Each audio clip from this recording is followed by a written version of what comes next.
Tengan un cordial saludo. Mi nombre es David Alexander Urbano Gómez. Soy estudiante del programa de agronomía y el día de hoy voy a explicar la tarea 2 de identificar la diversidad microbiana del suelo y su relación con las plantas del curso de microbiología de suelos. Tenemos la primera pregunta que dice: explique los aspectos de los cuales dependen los tipos de actividades microbianas y los aspectos relacionados a la velocidad de esas actividades. Tenga en cuenta los recursos y condiciones que influyen en el crecimiento microbiano en la naturaleza. La actividad microbiana es un proceso muy importante porque ayuda a mantener la fertilidad en el suelo y también ayuda a la nutrición de las plantas. Además, los microorganismos conducen una biodegradación en la materia orgánica que la constituyen en un importante reservorio lábil de carbono, nitrógeno y potasio. También establecen simbiosis mutualistas con las plantas, como son las rizobacterias, que son promotoras del crecimiento y que también fijan el nitrógeno atmosférico. También están las micorrizas.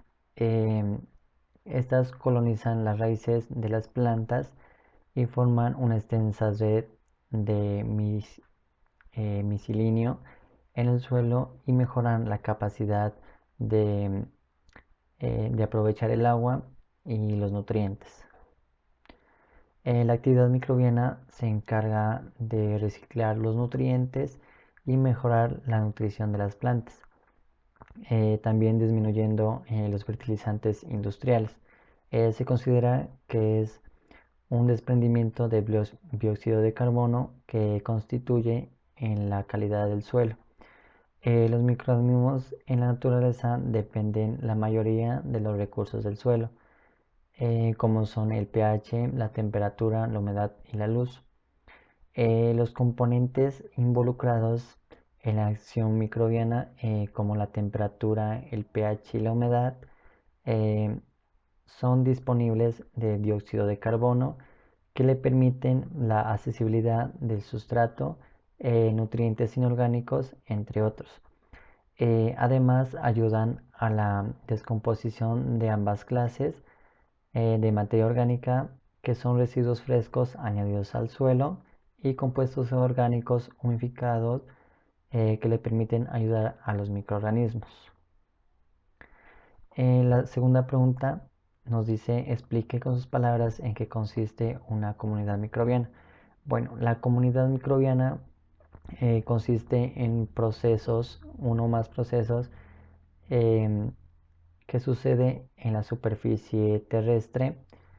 Además, son estudiados por separados para dichas poblaciones sean preparadas para encontrar nutrientes que se encuentran en su hábitat y que puedan prevenir escasez de nutrientes. Sin embargo, son una población de células de varias especies, de las cuales pueden interactuar entre sí, desarrollando actividades al interior de una comunidad. En la tercera pregunta: ¿por qué se da la competencia entre microorganismos en el suelo y por qué favorece cooperar? Bueno, los microorganismos elaboran una serie de metabolitos, como son las vitaminas, entre otros compuestos que son beneficiosos para las plantas, los cuales son absorbidos por la raíz. Estas bacterias son una fuente de vitamina que funcionan como compuestos que ayudan al crecimiento para las plantas y también en su formación. La cuarta pregunta: de acuerdo con la explicación que se encuentra en la página 158 de Madigan 2015, realicé manualmente un dibujo de una curva de crecimiento bacteriano y explique con sus palabras qué sucede en cada fase del ciclo de crecimiento. Bueno, aquí tenemos en la curva de crecimiento donde está la longitud de células viables. Tenemos también la línea de tiempo y las fases que son de lactancia, es potencial, estacionaria y la última, muerte. Bueno, en la fase de lactancia es el periodo donde la transacción de los microorganismos son transferidos a una nueva condición. En esta fase se producen las enzimas necesarias para que ellos puedan crecer en un nuevo medio.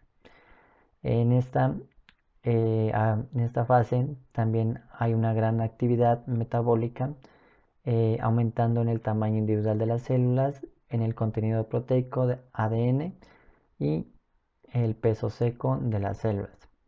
En la fase exponencial o fase logarítmica es el crecimiento exponencial de los microorganismos, que a medida que pasa el tiempo de generación, la población se duplica. Cuando las bajas condiciones son apropiadas, la velocidad del crecimiento será máxima. Además, las condiciones ambientales también pueden afectar la velocidad del cesamiento exponencial. En la fase estacionaria.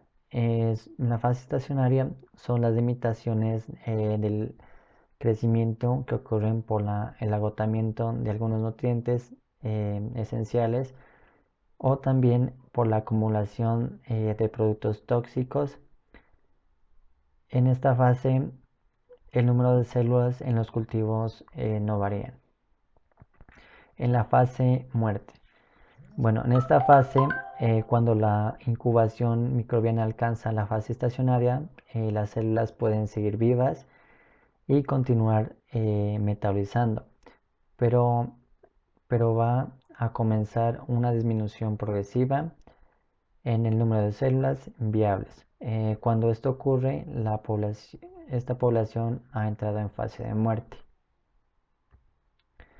Tenemos la quinta pregunta, que dice: de acuerdo a la lectura del artículo Planet Microbe Eco-Evolutionary Dimensions in the Changing World, Anglo ed. al 2022, el cual se encuentra en la guía de actividades, existe principalmente 4 mecanismos por los cuales los microorganismos pueden beneficiar a las plantas y el impacto del cambio climático sobre el crecimiento de las plantas. Realicé un mapa conceptual donde expliqué estos mecanismos. Bueno, aquí tenemos el mapa conceptual donde vamos a explicar los 4 mecanismos de los microorganismos y sus beneficios para las plantas. Bueno, el primer mecanismo es la alteración del entorno abiótico con el fin de mejorar la colonización microbiana en las raíces que beneficien el crecimiento y rendimiento en las plantas, y la relación de humedad del suelo que la puedan proteger de las alteraciones climáticas mediante alteraciones físicas. Tenemos el segundo mecanismo, que es la secreción de las sustancias químicas que imitan a las hormonas vegetales y algunas proteínas que estimulan el crecimiento bajo condiciones de estrés por cambios ambientales y sequías. Tenemos el tercer mecanismo, que es la alteración genética de las plantas, que alteran los factores estresantes derivados del cambio climático. Además, la adaptación de los microorganismos pueden ayudar a disminuir las alteraciones globales mediante el crecimiento de las plantas. Tenemos por último el cuarto mecanismo, que es mitigar los efectos negativos con el cambios globales que promueven la absorción de nutrientes, minerales que favorecen a las plantas, permitiendo el acceso de recursos limitados. Bueno, aquí tenemos las referencias bibliográficas de las cuales me he basado para realizar la actividad. Espero que les haya gustado. Muchas gracias.